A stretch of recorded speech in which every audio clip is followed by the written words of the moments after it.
Hi everybody, welcome back to my channel. Today I'm going to be talking about my anticipated reads for 2023.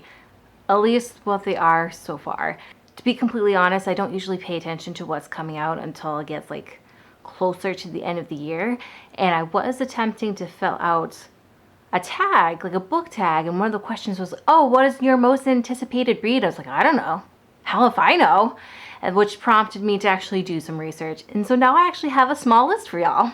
This list really isn't in any particular order. This is just how I happen to have written them down. And the first one on this list is Highly Suspicious and Unfairly Cute by Talia Hibbert. This is a YA contemporary romance set in the great outdoors, and it's set to come out in January of next year. I really enjoyed the Brown Sisters trilogy. For the most part, if I rate something 3 stars, I will then look into more of that particular author's work.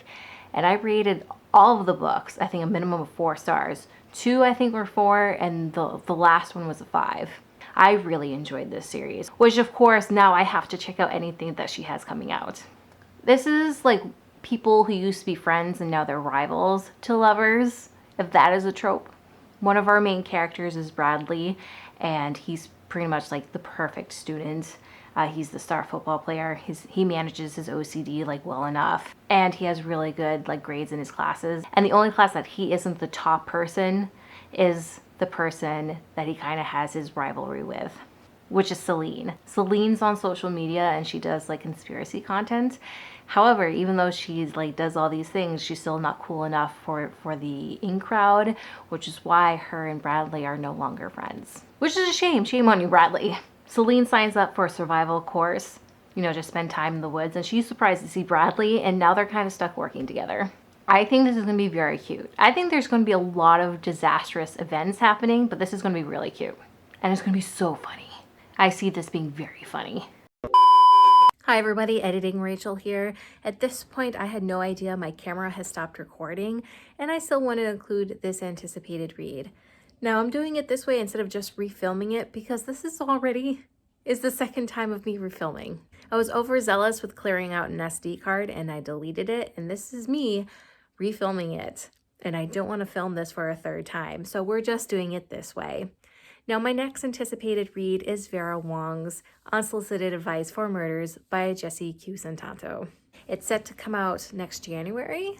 I don't have any information in front of me. I list right here what the actual date is. But the overall story is about Vera, our main character, who owns a tea shop and lives above it in this apartment.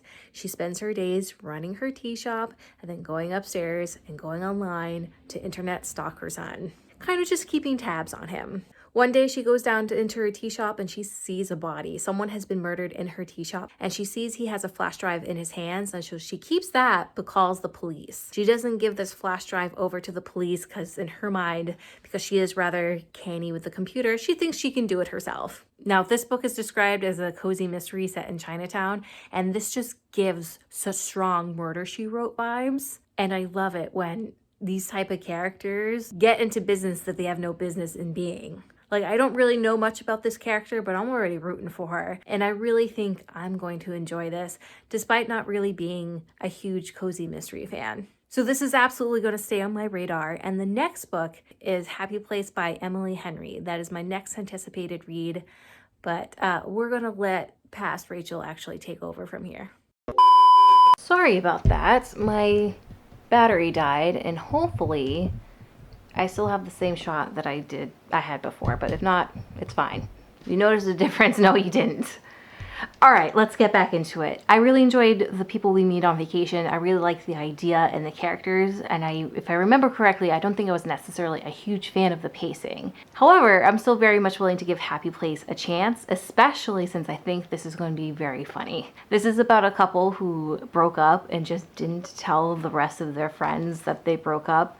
And instead of admitting to their friends and to each other that, all right, things just didn't work out, they're going on vacation with their friends and pretending everything's fine and dandy. They get stuck with the biggest room that they have to share together at this cabin that they're all renting, and they just have to pretend, it's grand, we're in love. After all, we were this perfect couple, and we still are. But what's especially interesting, they don't know that the other one still wants the other one back.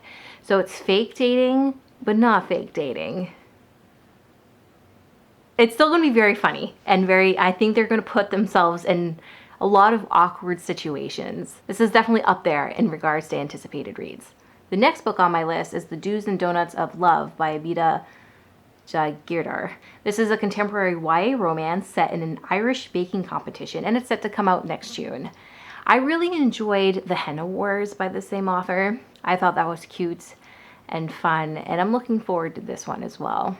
I actually didn't realize at first it was by this author. I saw the cover and just loved that we have a plus size MC. As soon as I saw that, I'm like, ooh, I'm gonna have to pick this up because it's super exciting when you see body diversity. And this one is about how our main character, Shireen, she breaks up with her girlfriend and she's still reeling from that. And so when she joins this baking competition, which she joins in the hopes of helping her family bakery, which, by the way, the name is super cute. I think it's called, yep, You Drive Me Glazy. Yeah, I think that's cute. With the hopes of winning that prize money to help the bakery, and so when she joins the competition, she sees that her ex-girlfriend has also joined in. So she's dealing with the baggage of that and still trying to focus on winning. And of course, you know, that can't be the only thing that she has to deal with. But in fact, like, there is someone else on this competition that she starts like, oh, I kind of like her. So there's a lot happening and there's a lot on the line. And this last one I'm really not going to delve into because we all kind of know what that story is. It's Spare by Prince Henry. Actually, it's funny. When I first started looking into this, I found this title. And of course, I was like, all right, I want to see if the library has it because I'm going to put myself on the waiting list for it. This is set to come out in January, by the way. And I know by this point we must have it at least set up so people can start waiting in line. It's not even out yet, and there's already over 300 people in line. So this is going to be, I think, a very hot read next year. And it's his memoir, talking about things from his side and what his life is like from his perspective. And I think it's going to be interesting because, like, anytime we see something about him, it's always Harry and Meghan. At this point, they're together as an item, and as they should be. They're married, they're clearly on the same team, and they should be each other's support. But I would be interested in seeing things just about Prince Harry, just about Meghan. I'm sure there are things just about Meghan at this point, but it'd be interesting to see things from his perspective. But yeah, that's all I have for you guys. A very quick list of books that I'm currently looking forward to. Let me know down in the comments if you have any suggestions yourself. If there's anything that I might have missed, definitely list them down in the comments below. And if you don't really have anything to add, just leave an emoji so I know you watched, that I know you are here today. As always, I hope you guys enjoyed this video, and I guess it's ta-ta for now. Bye, guys.